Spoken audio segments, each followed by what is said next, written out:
Hello dear future IAS officers. तो स्वागत है आप सभी का आपके अपने YouTube channel UPSC secret attachment पे। तो दोस्तों अभी हमारे जो एग्ज़ाम्स है, एग्ज़ाम्स में अब जो हमारा मैं प्रीलिम्स की बात कर रही हूँ, 2025 के प्रीलिम्स की बात कर रही हूँ। अभी इसमें काफ़ी टाइम है, लेकिन दोस्तों काफ़ी टाइम तो है, लेकिन इसकी तैयारी भी बहुत वास्ट है। तो अभी हमें अभी से ही लगना पड़ेगा, तब कहीं जा कर के हम इस एग्ज़ाम के लिए अच्छे से प्रिपेयर हो पाएंगे। तो दोस्तों अभी हमारे पास जो टाइमिंग है उसको हम कितने पार्ट में बांट सकते हैं, तो उसको हम 3 पार्ट में बांट सकते हैं। फर्स्ट पार्ट है सितंबर से लेकर दिसंबर तक का। सेकंड पार्ट है हमारा जनवरी से और फरवरी, हम 3 पार्ट में बांट रहे हैं। तो सेकंड पार्ट होता है जनवरी फरवरी। एंड हमारा थर्ड पार्ट जो होता है वो मार्च से लेकर मई तक है। मैंने मई को 23 दिन इसलिए लिखा है दोस्तों, क्योंकि हमारा एग्ज़ाम 25 मई को है, तो इसलिए मैंने 23 दिन ही लिखा है।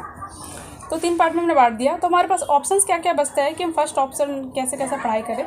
तो फर्स्ट पार्ट में हमें कैसे पढ़ना चाहिए, तो हमारे पास जो फर्स्ट ऑप्शन तो ये है कि हम जीएस पेपर 1, 2, 3 ये तीनों को प्रिपेयर कर लें अच्छे से। ये हमारे पास फर्स्ट ऑप्शन है। फर्स्ट पार्ट की बात कर रही हूँ मैं, यानी कि मैं अभी से लेकर के दिसंबर तक की बात कर रही हूँ। या फिर हमारा जो सेकेंड ऑप्शन बचता है कि हम ऑप्शनल रेडी कर लें। लेकिन दोस्तों इसका ये भी कॉन्सिक्वेंसेस है कि कौन सा चीज़ ज़्यादा बेनिफिशियल होगा। तो अगर मेरे हिसाब से देखा जाए या फिर यूपीएससी के सिलेबस के अकॉर्डिंग देखा जाए, तो जीएस पेपर 1, 2, 3 को ही प्रिपेयर करना ज़्यादा मतलब अच्छा माना जाएगा। क्योंकि जीएस पेपर 1, 2, 3 अगर आप प्रिपेयर कर लेते हैं तो इसका मतलब आप समझ रहे हैं, इसका मतलब है कि कहीं ना कहीं आप history, geography, polity, economics, environmental, ये 5 सब्जेक्ट जो कि सबसे ज़्यादा लेंदी होते हैं, ये सारे के सारे पूरे हो चुके हैं। मतलब जीएस पेपर 1, 2, 3 की मैं बात कर रही हूँ। अगर आप ये तीनों पूरा कर लेते हैं तो, और अगर आप ऑप्शनल का पूरा करते हैं तो हो सकता है वो लास्ट मिनट पे आपको बर्डन आ जाए कि history, geography, polity, economics, environmental ये सब रेडी नहीं हुआ। तो अगर एक लॉजिक के हिसाब से देखा जाए, प्रैक्टिकल के हिसाब से सोचा जाए कि ऐसा क्या करें जो यूपीएससी के एग्ज़ाम्स के हिसाब से और उसके डेट के हिसाब से मेरे लिए ज़्यादा बेनिफिशियल हो, तो ज़्यादा बेनिफिशियल यही है कि जीएस पेपर 1, 2, 3 को ही प्रिपेयर किया जाए। क्योंकि ये कहीं ना कहीं आपके एग्ज़ाम में आपको बहुत ज़्यादा हेल्प करने वाले हैं। मैंने बोला ना, अगर इतना पूरा हो जाता है इसका मतलब है कि आपका बहुत कुछ पूरा हो चुका है। इसका मतलब यह है कि आपका 5 सब्जेक्ट तो पूरा हो ही चुका है। उसके बाद तो सिर्फ आपको करंट अफेयर्स ही पढ़ना होता है ना, तो कहीं ना कहीं बहुत ज़्यादा कंप्लीट हो जाता है इससे। और अगर आप ऑप्शनल रेडी करते हैं तो कर सकते हैं। अब ऑप्शनल पर डिपेंड करता है कि आपने कौन सा ऑप्शनल लिया है, वो कितना लेंदी है, तो उस पर डिपेंड करता है। उसके बाद हमारे पास क्या टाइम बचता है, उसके बाद हमारे पास टाइम आता है सेकेंड पार्ट का। तो उसके बाद हमारे पास सेकंड पार्ट बचता है जनवरी और फरवरी का, जो कि पूरा पढ़ने वाला टाइमिंग है। और इसमें पर्व त्यौहार भी ज़्यादा नहीं आते हैं, तो पूरा इसमें पढ़ा जा सकता है बिल्कुल अच्छे से। तो इसमें फिर क्या करना है, सेकंड पार्ट में आपके पास ऑप्शन बचता है। आप अगर पहले का कुछ बचा हुआ काम है जो आपने पहले सोच रखा था कि जीएस पेपर 1, 2, 3 अगर आप पढ़ना चाह रहे थे, और अगर उसका कुछ बचा हुआ काम है तो पहले तो आपको वो कवर अप कर लेना है। या तो 15 जनवरी तक, या तो पूरा जनवरी भी चला जाता है तो कोई दिक्कत नहीं है, उससे भी कोई आपको मुश्किल नहीं आएगी। पूरा जनवरी भी लग जाता है तो लग जाए। लेकिन फरवरी के बाद से आपको पूरा प्रीलिम्स में फिर लग जाना है। या तो अब जनवरी, अगर आपने पहले अटेम्प्ट दे रखा है तब तो अब जनवरी फरवरी दोनों भी लगा लीजिए, कोई दिक्कत नहीं है। या आप कोई छोटे छोटे जो और भी चैप्टर्स हैं हमारे, जैसे कि इथिक्स का हो गया, जैसे हमारा और भी सारे सब्जेक्ट्स हैं छोटे छोटे जो हैं, जीएस पेपर 4 हैं, और तो वो सब भी पूरा कर सकते हैं। इंटरनेशनल रिलेशंस वो सब भी पूरा कर सकते हैं, जो छोटे छोटे हमारे बच गए हैं, इथिक्स ऐसे वो सभी पूरा करने में ध्यान दे सकते हैं अगर आपने पहले अटैम्प्ट दिया है तो। लेकिन अगर आपका फर्स्ट अटैम्प्ट है तब तो मैं कहूँगी कि आप फरवरी से बिल्कुल फिर लग जाइए प्रीलिम्स में बिल्कुल। क्योंकि आजकल जो प्रीलिम्स का एग्ज़ाम है काफ़ी ज़्यादा टफ होता जा रहा है, बहुत टफ होता जा रहा है, तो उसके लिए बहुत ज़्यादा प्रिपरेशन की ज़रूरत पड़ती है। तो उसके बाद फिर लग जाना। उसके बाद बचता है हमारा थर्ड पार्ट क्या है, वही हमारा थर्ड पार्ट बचता है मार्च से लेकर मई तक, एग्ज़ाम तक यानी कि। तो उसके बाद जो हमारा थर्ड पार्ट बचता है मार्च से लेके मई तक में, इसमें तो पूरा कहना ही नहीं है। चाहे तो आप बिगनर्स हैं या तो आप पहले अटेम्प्ट दे चुके हैं, एडवांस स्टूडेंट है, तो भी प्रीलिम्स में ही लग जाना है। और प्रीलिम्स में क्या क्या करना होता है आपको पता ही है। प्रीलिम्स के लिए क्या क्या पढ़ना होता है, ये तो पहले जो छूटा हुआ है बेसिक हमारा, पहले तो वो कवर अप करना होता है।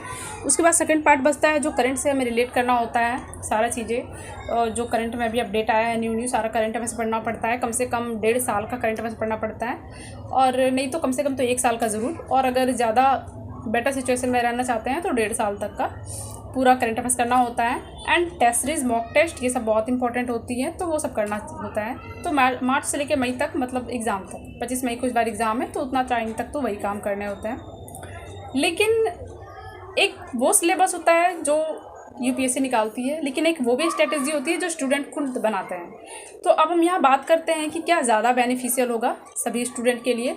तो अभी जो हमारे पास इतना टाइम है दोस्तों, ये कुछ लोग तो इस जोन में होंगे कि अभी बहुत सारा टाइम है, अभी 7-8 महीने बाकी है। नहीं दोस्तों, जब इतना टाइम पार हो गया है तो उतना टाइम भी पार ही हो जाएगा डियर फ्यूचर आईएएस ऑफिसर्स।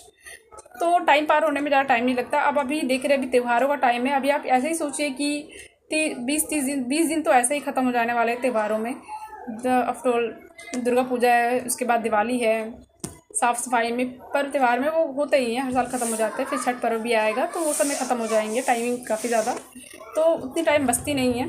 उसके बाद डायरेक्ट जब टाइम पढ़ने का होता है उसमें हम लोग कुछ ढील से पढ़ते हैं, इतनी ढिलाई दे देते हैं कि फिर मतलब पढ़ाई ठीक से हो नहीं पाती। जबकि अगर यूपीएससी का पढ़ाई करना है तो काफ़ी ज़्यादा हमें हर टाइम मतलब याद रखना है, एनी टाइम। तो दोस्तों जो बेनिफिशियल स्ट्रैटेजी होगा इस एग्ज़ाम्स के लिए मेरे अकॉर्डिंग, ये सिर्फ मेरा मानना है, मैं ऐसा नहीं कह रही हूँ कि सभी लोग ऐसा माने, बट ये मेरे अकॉर्डिंग मुझे ऐसा लगता है कि हमें अभी फ़िलहाल जीएस पेपर 1, 2, 3 का ही प्रिपरेशन करना चाहिए। क्योंकि जीएस पेपर 1, 2, 3 में सारे सब्जेक्ट आ जाएंगे, history, geography, political, economics, environmental. After all सबका बेसिक तो कंप्लीट हो ही जाएगा। और दोस्तों अगर बेसिक कंप्लीट हो ही गया, एक बार आपने बेसिक पढ़ लिया, एक बार बेस आपने पढ़ लिया, तो करंट अफेयर से रिलेट करना वो सब ईजी हो जाता है। और करंट अफेयर्स बहुत इंटरेस्टिंग होता है, ऐसा नहीं होता है कि बहुत ज़्यादा बर्डन होता है। हाँ, हम लोग हो जाता है वो, आप जब सुनेंगे ना कि 1 ईयर का पढ़ना है, ये पेपर पढ़ने, वो पेपर पढ़ने, उसमें बहुत ही वो बर्डन टाइप का फील तो होता है। लेकिन आप जब करंट अफेयर्स पढ़ेंगे ना तो आप ये हमेशा रियलाइज़ करेंगे कि एक ही चीज़ बार बार अपडेट हो रहा है। करंट अफेयर्स तो ऐसा है नहीं, करंट अफेयर्स तुरंत बदलता रहता है। और मतलब अगर किसी भी केस में एक अपडेट आया तो वो चीज़ें फिर से न्यूज़ में आ जाती है। तो मतलब कहने का मतलब है कि एक चीज़ को हम लोग बार बार भी पढ़ते रहते हैं, करंट अफेयर्स में रिपीट होता रहता है। और अगर कोई चीज़ हुआ भी है तो उस सबको पढ़ना इंटरेस्टिंग नहीं लगता है, बोरिंग नहीं लगता है, वो ठीक ही लगता है। तो जीएस पेपर 1, 2, 3 मुझे लगता है मेरे हिसाब से कि वो प्रिपेयर करना ही अभी फर्स्ट पार्ट में मैंने आपको याद भी होगा, फर्स्ट पार्ट मैंने बोला था सितंबर से लेकर दिसंबर तक, 15 सितंबर से लेकर, क्योंकि आज 14 है तो निकल ही जाएगा। तो 15 सितंबर से लेकर 31 दिसंबर तक अगर आप जीएस पेपर 1, 2, 3 प्रिपेयर कर लीजिए। उसके बाद जो जनवरी फरवरी बचता है, अगर आपका कुछ बचा हुआ काम है, जीएस पेपर 1, 2 वगैरह का कुछ बचा हुआ काम है, तो पहले वो जनवरी तक कंप्लीट कर लीजिए और उसके बाद प्रीलिम्स में लग जाइए। दोस्तों एक बहुत ही बर्डन बड़ा सब्जेक्ट होता है सीसेट, जिसके बारे में जल्दी कोई उसके बारे में सोचता नहीं है, और लेकिन वो बहुत ज़्यादा लेंथी होता जा रहा है। इस बार एकदम सिलेबस के अकॉर्डिंग भी था, लेकिन फिर भी बहुत ज़्यादा उलझाऊ क्वेश्चन वगैरह थे, बहुत ज़्यादा उलझाऊ थे। मेरा मानना है वो बहुत ज़्यादा टाइम कंज्यूमिंग थे, और जो कि उन्होंने लिया भी सीसेट, इस बार भी जो रिज़ल्ट है वो सीसेट ने ही तय किया है कहीं ना कहीं। तो उसके बाद फरवरी से सीसेट की प्रिपरेशन में बिल्कुल लग जाना है। मैंने सेकंड पार्ट में ही बताया है, ये सेकंड पार्ट का बता रही हूँ मैं, जनवरी फेब का ही बता रही हूँ। तो फरवरी से आप अगर बिगनर्स भी हैं तो भी, और अगर आप पहले अटैम्प्ट दे चुके हैं, एडवांस स्टूडेंट है, तो भी फरवरी से सीसेट की प्रिपरेशन में लग जाना है। उसके बाद हमारा बचता है थर्ड पार्ट। तो थर्ड पार्ट हमारा जो है मार्च से लेकर एग्ज़ाम तक है। मैंने 23 मई लिखा था, यानी कि क्योंकि इस बार एग्ज़ाम 25 मई को है तो इसलिए। उसके बाद थर्ड पार्ट में क्या करना है, थर्ड पार्ट में कुछ चीज़ें हैं जो पर डे करनी है। डेली न्यूज़पेपर, करंट अफेयर्स जो अपडेट करने लग जाना है। उसके बाद जो हमारे 1.5 साल का करंट अफेयर्स बोलते हैं, सभी टॉपर्स टीचर्स भी कहते हैं कि पढ़ना चाहिए। तो 1.5 साल का नहीं, लेकिन फिर भी 1 ईयर का तो पढ़ना ही पड़ता है, उतना तो एकदम आपको होना ही चाहिए। मंथली मैगजीन्स वगैरह सब कुछ स्टार्ट कर देना चाहिए, मॉक टेस्ट वगैरह लगाने लग जाने चाहिए, और फुल लेंथ टेस्ट तो होने ही चाहिए। अगर आप पढ़ भी रहे हैं, ऐसा नहीं कि आपको यही सब करना है, अगर आप कुछ सब्जेक्ट का पढ़ रहे हैं या फिर रिवीजन कर रहे हैं, आपने अगर नोट्स बना लिया है, अगर आप जब पढ़ रहे हैं ना, वही समय बेटर होता है नोट्स बनाने के लिए भी। आफ्टर ऑल पढ़ाई में ही नोट्स को भी आप डाल के रखिए, ये नहीं कि हम सिर्फ पढ़ रहे हैं तो किताबें पढ़ रहे हैं, नहीं, उस समय ही आपको शॉर्ट नोट्स प्रिपेयर करते हुए जाना है। और नोट्स बनाने में सच में बहुत ज़्यादा टाइम लग जाता है, बहुत ज़्यादा टाइम लगता है नोट्स बनाने में, वो समझ में नहीं आता, इतना बर्डन हो जाता है। लेकिन दोस्तों आप भाग नहीं सकते हैं, हो सकता है बहुत ज़्यादा मुसीबत आपको भी लगती होगी, जब हम लोग को लग सकता है, जब हम लोग इतने टाइम से लगे हैं तो सभी को लगता होगा। और दोस्त किसी का मन नहीं करता है पुराने क्वेश्चन PYQ ये सब लगाना, सॉल्व करना, ये सब किसी का दिल नहीं करता। लेकिन जिनके अंदर वो आग है, वो जुनून है, वो सपने हैं कि कुछ बनना है, कुछ करना है, सिलेक्शन लेके दिखाना है, अपने माता पिता का सपना पूरा करना है, जिसने कहा था तुमसे नहीं हो पाएगा उसको भी करके दिखाना है, तो वो चीज़ें ही हम लोग को उस समय मतलब वो बताती है कि हाँ आपको तैयारी करनी ही पड़ेगी, अगर ये चीज़ चाहिए तो इतना त्याग देना ही पड़ेगा। इस एग्ज़ाम में त्याग तो करने पड़ते हैं, बहुत सारे त्याग करने पड़ते हैं। और जो बना है वो भी ऐसे नहीं बना है, बहुत सारे त्याग करके बना है। तो थर्ड पार्ट में डेली न्यूज़पेपर आपको ज़रूर से ज़रूर पढ़ना है, करंट अफेयर्स अपडेट करना आपको वहीं स्टार्ट कर देना है। और दोस्तों एक बहुत ही मेजर चीज़ होता है मंथली मैगजीन्स का, जो कहीं ना बच्चे थोड़ा स्किप कर देते हैं, और क्योंकि बिगनर्स को उतना आइडिया नहीं होता है। नहीं तो दोस्तों मंथली मैगजीन बहुत ज़रूरी है, और मैं तो कहूँगी कम से कम 2 मंथली मैगजीन आपको पढ़ने चाहिए। जो हमारे PT 365 वगैरह आते हैं बिल्कुल पढ़ना चाहिए, उड़ान वगैरह जो आते हैं बिल्कुल पढ़ना चाहिए, बहुत अच्छे होते हैं।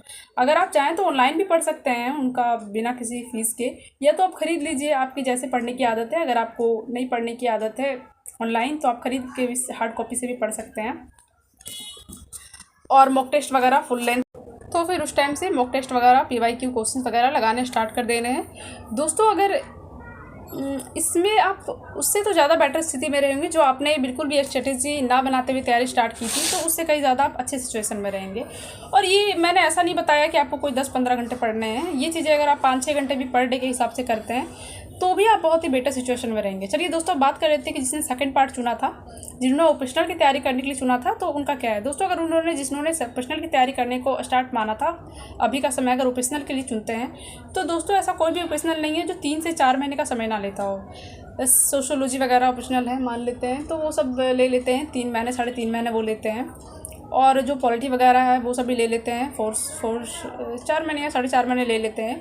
और हिस्ट्री तो 6 मंथ भी ले लेते हैं, हिस्ट्री बोला जाता है कि 6 मंथ ले लेता है। लेकिन अगर आप उसको चुनते हैं तो जाहिर सी बात है जनवरी-फरवरी तक आपका टाइम लग जाएगा। अगर ओपेशनल के साथ आप GS पेपर मान लेते हैं, एक लेके चलते हैं, एक पेपर लेके चलते हैं, तो भी हो सकता है कि बाद में आप थोड़ा सा वो जल्दी में हो जाए फिर, और कहीं फिर चीज़ें बिगड़ ना जाए, तो वो थोड़ा सा डर है। और लेकिन अगर आप ओपेशनल को बहुत जल्दी तैयार करने की कोशिश करते हैं, मान लीजिए 6 मंथ का ओपेशनल सब्जेक्ट है, उसको आप बहुत जल्दी कवर करने की कोशिश करते हैं कि नहीं हमको 10-15 घंटे के हिसाब से पढ़ना है। 15 नहीं दोस्तों, 15 बहुत ज़्यादा होता है, 10 घंटे के हिसाब से पढ़ना है, 9-10 घंटे के हिसाब से पढ़ना है।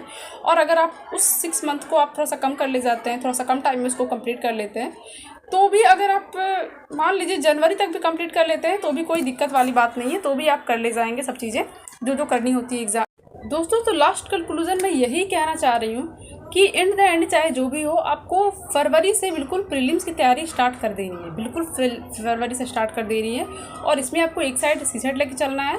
मतलब अगर आप जितना टाइम पढ़ रहे हैं उसको 4 पार्ट में डिवाइड करिए, और उसका एक पार्ट पूरा का पूरा CSET में दीजिए, पर डे देना है। एक पार्ट CSET को दीजिए और बाकी 3 टाइम्स आप बाकी सब्जेक्ट को दीजिए, तो हो जाएगा। ऐसी कोई दिक्कत नहीं है। अगर आप फरवरी तक हो जाते हैं, फरवरी से ही स्टार्ट करनी है, फरवरी से अगर आप प्रीलिम्स की तैयारी करने लगते हैं तो हो जाएगा। और वैसे आपकी तैयारी जितना ज़्यादा टाइम तक की रहेगी उतना ज़्यादा अच्छे सिचुएशन में रहेंगे आप। इस एग्ज़ाम में मेहनत की ज़रूरत तो होती ही है, तो आप अगर थोड़ा सा टाइमिंग को थोड़ा सा मैनेज कर ले जाते हैं तो आप भी बिल्कुल मतलब ठीक ठाक ही रहेंगे, बिल्कुल सही कंडीशन में रहेंगे। तो चलिए दोस्तों आज के लिए बस इतना ही। एंड प्लीज़ मेरे चैनल को लाइक एंड सब्सक्राइब जरूर कर दीजिए दोस्तों, क्योंकि बहुत ज़्यादा एफर्ट लगता है ये सब बनाने में। कई चीज़ें हम पहले ढूंढते हैं, उस पर वीडियो बनाते हैं, पहले समझते हैं चीज़ों को, उसके बाद कहीं जाकर उसके पर वीडियो बनाते हैं, तो बहुत ज़्यादा टाइम लगता है। मैं भी एक स्टूडेंट हूँ, मेरा बहुत सारा टाइम जाता है वीडियो बनाने में, बहुत ज़्यादा टाइम जाता है दोस्तों। और अभी तो कुछ टाइम से मतलब क्या ही बोलूँ, इतना यूट्यूब चैनल बिल्कुल ऐसा स्लो डाउन हो गया है कि मैं बता नहीं सकती। तो प्लीज़ मेरे चैनल को लाइक सब्सक्राइब जरूर कर दे दोस्तों। ऐसा ही अपना प्यार बनाए रखें। And thank you so much video को पूरा लास्ट तक देखें।